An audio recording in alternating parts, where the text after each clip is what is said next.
Welcome to the Story Learning Podcast, regular doses of language learning tips and motivation to help you become fluent in any language. With me, Olly Richards. For language programs, books, free resources, and much more, visit StoryLearning.com. Hello, welcome back to the show, and today, you know what, we're just going to dive straight into the question. Now today we've got a question from Agnes, and this is what Agnes says. I'm Cantonese, but I'm currently living in Sydney, Australia. I'm only 17, but I'm learning Japanese and French at school. Or maybe English as well. I love languages since I was little, probably since about 10, and the reason was because I watched the news about the United Nations, and the camera gave a shot of the translators, and I suddenly felt very excited for no reason. So I speak Cantonese, Mandarin, English, French, Japanese.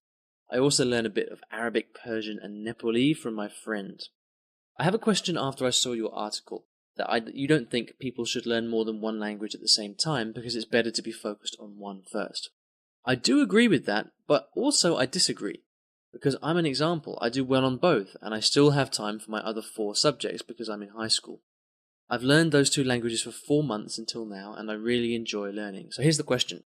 Do you really think people should absolutely not do 2 languages at the same time, or does it really depend? Okay, Agnes, thank you very much for writing a great email, and wow, all those languages. You've got Cantonese, Mandarin, English, French, Japanese, Arabic, Persian, Nepali. I mean, that's just fantastic, and you're an inspiration to other people of your age. I wish everybody at your age had that kind of passion for language learning, so that's great. And the first thing I'm going to say is don't listen to me. Don't listen to me. You absolutely do not have to only do one language at once. You've clearly got a passion for languages. You like learning different languages. So the answer is unequivocally no. You should study as many languages as what makes you happy. Okay? Don't listen to what anybody else says. If you're really enjoying learning all of these languages and you feel that you're getting benefit from it and you're learning, then you keep going and don't stop for anybody. However, and I thought you knew there was going to be a but coming. Here it is. I mean, we've got to be realistic, all right? And it really depends on who you are, what your situation is. Now, if you're at high school or at university, then you're in the perfect time to be learning languages. I was talking to Richard Simcott recently. He was telling me that when he was at university, he did 2 languages at university, and then took like 2 or 3 other elective languages at the same time. So he was kind of studying 4 or 5, or probably more, knowing him, languages at the same time at university. And just like being at high school, I guess you've got the time and space to focus on that. So, you really are at the best possible time to be learning languages, so take advantage of that. And there's no rush, there's no reason for you to come out of high school speaking a bunch of languages fluently. You've got a great start already. So I'd say really just do what makes you happy. Whenever you go to university, that's going to be a time for you to focus maybe on 2 and become, an expert in 2 foreign languages. But right now, keep doing it. I'm reminded of my friend Ellen, who is from New York, Ellen Jovin, and she is a language fan of epic proportions. She just studies so many languages. She's got millions of books, and she just loves, what she loves most of all is just learning about new languages. And she is very active on her website, which is a great website called Words and Worlds of New York.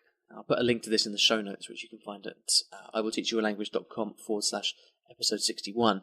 And, she's just passionate about languages, and that's what I love about her. And I get the same feeling from you as well, Agnes. And this is something to be proud of and to cultivate. For me personally, I'm not one of those people who wakes up in the morning and thinks, I want to learn about all these different languages.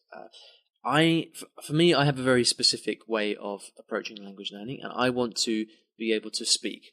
The thing that motivates me is to get good at speaking different languages. And I don't want to just be able to speak okay, I want to be able to speak very well. And so for me, I find that because my aim is to learn to speak a new language well, the fastest way for me to do that is not by learning other languages at the same time. So at the moment, I've gone back to focusing on Cantonese, and I am studying a lot every day, and I simply wouldn't have time to do more. So, and for most people, for most adults who have a job and a family, they'll find the same thing, that there is not enough time in the day to study one language, let alone 2 or 3. So you've really got to prioritize when time starts to become an issue. But it doesn't sound like it is for you at the moment, Agnes. So, you keep going and doing what you want.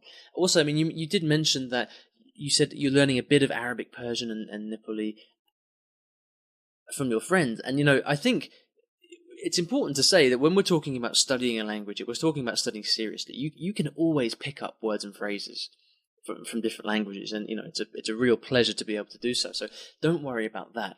When I'm talking about focusing on one language, I'm talking about serious study to actually learn to speak a language properly. So I hope that's helpful, and that's given you a little bit of an insight into what I'm thinking. I love what you're doing. I love your passion for languages. It's fantastic. Carry on, and don't let anybody tell you that you should do anything differently.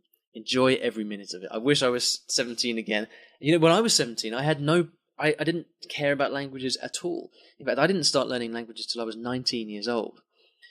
And so I wish that I could go back now and make languages part of my life when I was younger. Unfortunately, I can't, so I'm kind of making up for lost time.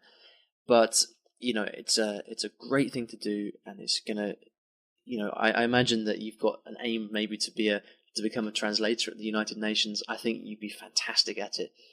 But, in order to do something like that, you do have to get to a very, very high level in a language.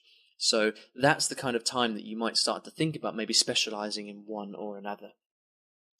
So hope that's helpful. Thank you so much for the question. If you would like to ask me a question, simply head over to iwillteachyoualanguage.com/ask, and you can leave me a voicemail question. If you enjoy the podcast, if you've been getting value from it, you can also leave me a star rating and review on iTunes. And if you could take a second to do that, I'd be very, very grateful. It helps other people find the show, basically. That's why it's so helpful. To do that, you can go to iwillteachyoualanguage.com/review. Now, I'd like to leave you today with a quote from James Darcy. And he said this: "There are lots of people I admire and respect, but I don't necessarily want to be like them. I'm too happy being myself." And this is for you, Agnes, so I hope you take that to heart and live your life the way that you want to and learn the languages that you want to. Thank you so much for listening, and I'll see you in the next episode of the podcast. Thanks for listening to today's episode, and in case you didn't already know, I teach languages in a rather unusual way through stories. Now, stories are a great way to learn a new language because when you're engrossed in a story, you remember things more easily, and the mechanics of the language just start clicking inside your brain. It's quite something, and if you'd like to find out how you can learn a new language or improve your skills in a language that you already know and do it with the power of stories, then you should check out my free Story Learning Kit, which will teach you exactly how this method works and how you can use it yourself to learn a new language. Visit storylearning.com/podkit, that's PODKIT, to get free access. Inside, you'll find explanatory videos, masterclasses, worksheets, short stories to practice with, and much, much more. Once again, that is storylearning.com/podkit, PODKIT. And if you're lucky, you might also find a link in the podcast description or show notes of this episode.